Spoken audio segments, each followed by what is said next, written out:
শীতের ছুটিতে বাচ্চা দুইটা অনেক বেশি বলতেছিল যে তারা একটু স্নো দেখতে যাবে, তাদেরকে দেখতে নিয়ে আসলাম স্নো। এবং এমন একটা এক্সপিরিয়েন্স হলো যেটা হচ্ছে যে আমাদের একদম ধারণার বাইরে ছিল। আমরা আসছি জাও মনস্টারে, ছোট ছোট রিল আকারে আপনাদের সাথে শেয়ার করছিলাম। অবশ্য জাও মনস্টার হচ্ছে জাপানে যারা আছে তারা মোটামুটি সবাই একবার না একবার মানে যাওয়ার চেষ্টাই করে, কারণ এত সুন্দর। এবং এখানে যে আপনি বরফটা দেখতে পারবেন, মানে জাও মনস্টারের যে মনস্টারগুলো দেখতে পারবেন, এটা আপনি জাপানের অন্য কোনো জায়গায় দেখতে পারবেন না। যে কারণে এই জায়গাটা বেশ জাপানিজ সবার কাছে অনেক পপুলার। ওই দিন আমরা একদম সকাল সকাল চেক আউট করছি। তো সকালে উঠে আমরা তাড়াতাড়ি করে রেডি হয়ে গেছি। আমি তো ওই দিন ভোর 5টায় ঘুম থেকে উঠছি, কারণ আজকে আমরা শাড়ি পরে ছবি তুলবো। এর আগের দিন আমরা চাইছিলাম জাও মনস্টারে যেতে, বাট সেদিন যেতে পারি নাই, তাই আজকেই বাধ্য হয়ে শাড়ি পরতে হয়েছে, কারণ আমাদের ট্যুর তো মাত্র 2 দিনের। তোমরা কি খুশি আজকে আমরা চলে যাচ্ছি? খুশি। তুমি খুশি না? কেন 2 দিন ঘুরলো যে? খুশি মানে আর ঘুরতে চাচ্ছ? হোটেলটা আরো থাকতে চাও? সাফান শাহনায়ার কোথাও বেড়াইতে আসলে ওদের মেইন অ্যাট্রাকশন হচ্ছে হোটেল। মানে ওরা কোথাও ঘুরতে যাওয়াটা ওদের উদ্দেশ্য না, হোটেলে থাকতে পারবে এটাই হচ্ছে ওদের মত। আর আমরা চলে আসছি জাও মনস্টারে। আমরা কিন্তু আজকে অনেক সকাল সকাল আসছি, মানে 8:30টার মধ্যে আমরা এখানে পৌঁছাইছি। তারপরও দেখেন কি পরিমাণ লাইন, মানুষ মনে হয় ভোর 7টার থেকে এসে বসে রয়েছে। যাই হোক, এই জায়গাটা যেহেতু খুবই পপুলার, এখান থেকে বিভিন্ন সিটি থেকে এই জায়গায় মানুষ আসে, আর এত পপুলার দেখেই হয়তো এত ভিড়। তো আজকে আমরা যাব হচ্ছে জাও মনস্টারের একদম টপ যে স্টেশন আছে সেখানে রোপওয়ে দিয়ে। এর আগেও আমরা একবার জাও মনস্টারে আসছিলাম 2021 সালে খুব সম্ভবত, তখনও কিন্তু একটা ব্লগ করছিলাম। বাট সেবার আমরা ক্রেন টাইপের একটা গাড়ি আছে, একটা গাড়ি, ওই গাড়িটা দিয়ে হচ্ছে একদম টপ ভিউতে নিয়ে যায়, ওখানে 10-15 মিনিট থামতে দেয়, তারপরে হচ্ছে আবার ফেরত নিয়ে আসে। বাট ওটাতে একটা সমস্যা হয়েছে, আমরা আশেপাশের যে মনস্টারগুলো দেখতে চাচ্ছিলাম ওগুলো খুব সুন্দর করে দেখতে পারিনি। এই কারণে আমরা ভাবলাম যে এবার আমরা রোপওয়ে দিয়ে যাই, তাহলে হচ্ছে আমরা উপর থেকে সুন্দর ভিউ দেখতে দেখতে যাব। এখানে যে এত মানুষের ক্রাউড দেখতেছেন, এরা সবাই কিন্তু ওই রোপওয়ে টিকিট কাটার জন্য সবাই লাইন দিয়ে দাঁড়ায় রয়েছে। তো আমাদের যেটা হলো হয়েছে, আমরা আগে থেকে স্টাডি করি নাই, অনলাইনে টিকিট কাটা যায় এবং সেটা কাটলে কিন্তু তাদেরকে লাইনে দাঁড়াইতে হয় না, আপনি শটাং করে ভিতরে ঢুকে যেতে পারবেন। তার উপরে আরেকটা ঝামেলা হচ্ছে যে এই সময় যেহেতু এই জায়গাটা অনেক বেশি পপুলার, বাইরের দেশ থেকে অনেক গ্রুপ আসে, যেমন ভিয়েতনাম বা থাইল্যান্ড। যেহেতু ওরা আগে থেকে বুকিং দিয়ে রাখছে, ওরাও কোনো রকম লাইনে না দাঁড়ায় একদম ঠাস করে ঢুকে যাচ্ছে। তো এরকম মানুষ আগে আগে ঢুকে যাচ্ছে দেখে আমরা যারা এখানে রোপওয়ের টিকিট কাটার জন্য লাইনে দাঁড়ায় রয়েছে, তারা কোনোভাবে আগাইতে পারতেছিলাম না। আর এত লম্বা সময় ওয়েট করলে আমরা বড়রাই একদম টায়ার্ড হয়ে যাই, মানে এনার্জি লো হয়ে যায়। তো ছোট মানুষ, ওদের তো খিদা লাগবেই। তো টার্কিশ একটা ভ্যান, সেখান থেকে আমরা খাবার নিয়ে নিলাম, এন্ড তারপরে প্রায় 2 ঘন্টা বা 2.5 ঘন্টা পরে হচ্ছে যে আমরা উপরে উঠতে পারলাম। ভাই একটু জিব্বা লাগান। কোনো জায়গায় যখনই আমরা বেড়াইতে যাই, আমরা সবসময় সেখান থেকে একটা ম্যাগনেট কালেক্ট করার চেষ্টা করি যদি খুঁজে পাই সুভেনিয়ার শপে।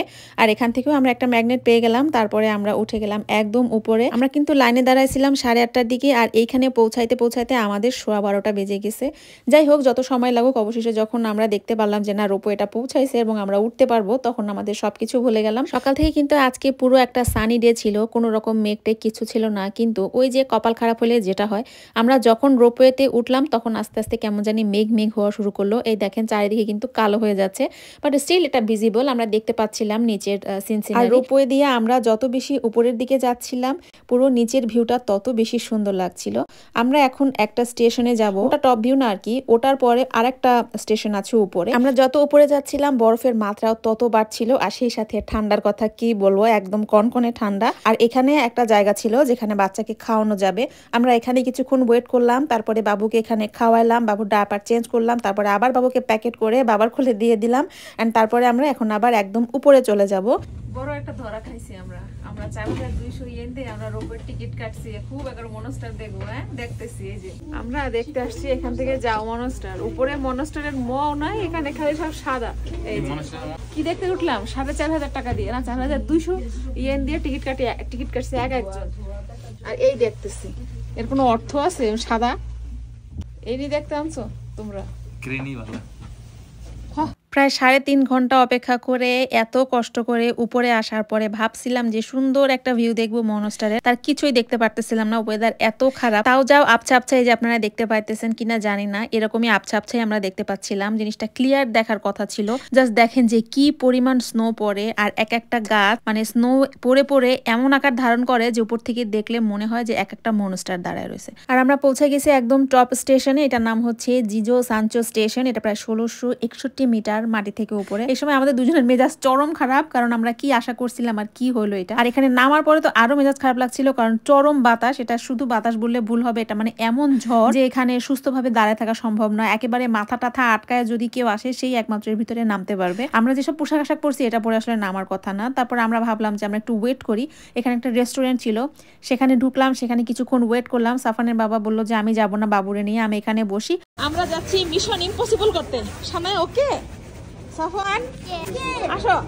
আল্লাহ বাতাসে উড়াই নিয়ে যাইতেছে, পাশের মানুষটাকে দেখা যাইতেছে। আর এই যে আমি আমার মিশন ইম্পসিবলের কাজে লেগে পড়ছি। আমি ভাবছি যে আমি জাস্ট 5 মিনিটের জন্য জাস্ট আমার সোয়েটারটা খুলবো আর 5 মিনিটের ভিতরে যা করার ভিডিও ছবি তাই করে ফেলবো। কিন্তু এইখানে মানে একটা মিনিটও যদি কেউ ড্রেস ছাড়া থাকে তার একদম মানে বরফ হয়ে যাওয়ার মতো অবস্থা। সত্যি কথা, আমি যে এইটুক ভিডিও করছি এরপরে কিন্তু আমি একদম জমাট বেঁধে গেছি। আমি যে আবার আমার সোয়েটারটা নিয়ে ভিতর পর্যন্ত যাব, আমার পা মনে হয় চলতেছিল না, হাত পা সব একদম অবশ হয়ে গেছিল। বাপরে বাপ, এমন ঠান্ডা ঠান্ডা, ওখানে যে সব বরফ হয়ে গেছে। ঠান্ডা লাগছে না তো?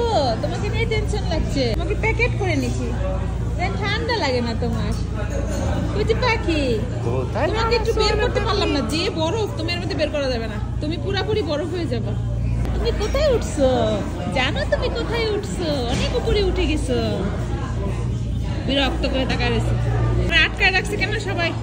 ছেড়ে দিচ্ছে না কেন আমাকে? কেমন লাগছে তোমার আজকে যাও মনস্টা?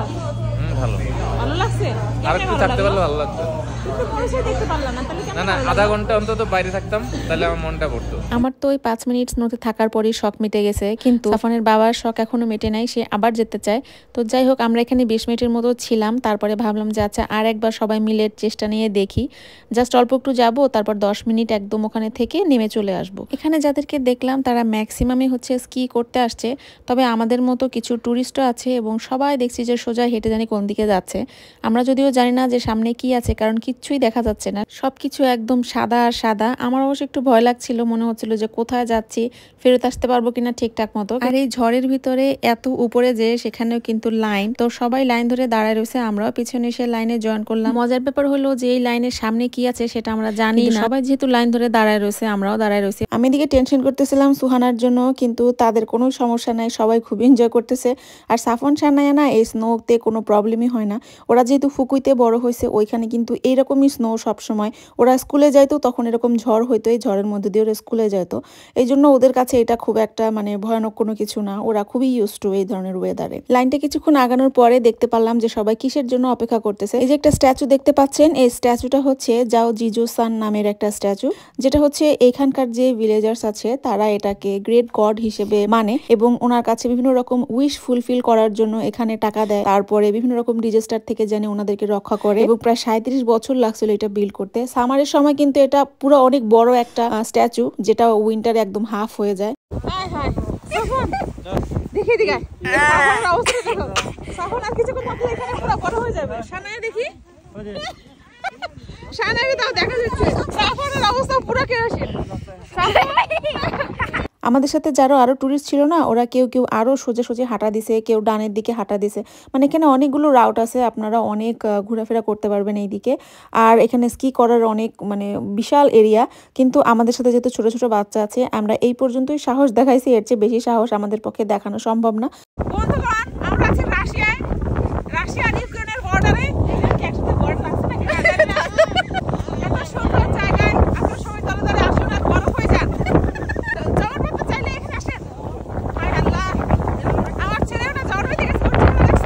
আমরা কিন্তু মজা করতে করতে ব্যাক করতেছিলাম, কিন্তু হঠাৎ করে একদম দমকা হাওয়া যেরকম হয় ওরকম দমকা ঝড় শুরু হয়ে গেছে।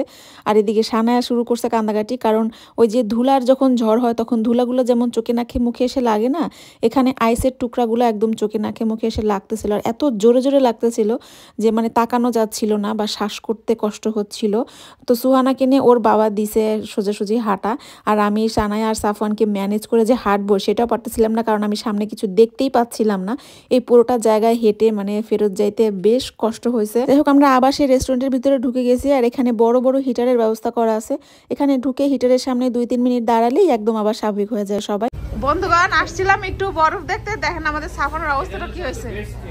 গালে পুরা রক্ত জমার ভিতরে আমার বাচ্চার অবস্থা কি। সাফান কেমন লাগছে? ভাল লাগে নাই? আর বরফ দেখতে আসবা? বরফ দেখতে আসতে চাই, কিন্তু এরকম অনেক বরফটা দেখে আসতে চাই না। বরফ দেখতে আসতে চাও, কিন্তু এত বেশি বরফ দেখতে চাও না। সানায়া, তোমার কেমন লাগছে মা? একদম ভালো লাগে। একদম ভালো লাগেনি? হ্যাঁ। কেন? অনেক বরফ তো। তুমি না বরফ পছন্দ করো? ঠান্ডা? অনেক ঠান্ডা। মুখের মধ্যে ঢুকে গেছে? তাই তুমি কান্না শুরু করছো? অনেক কষ্ট হয়ে গেছে মা? আর চোখের মধ্যে ঢুকছে। চোখে, নাকে, মুখে হ্যাঁ। হাঁটতেই পারছি না, এমন অবস্থা হয়ে গেছিল না?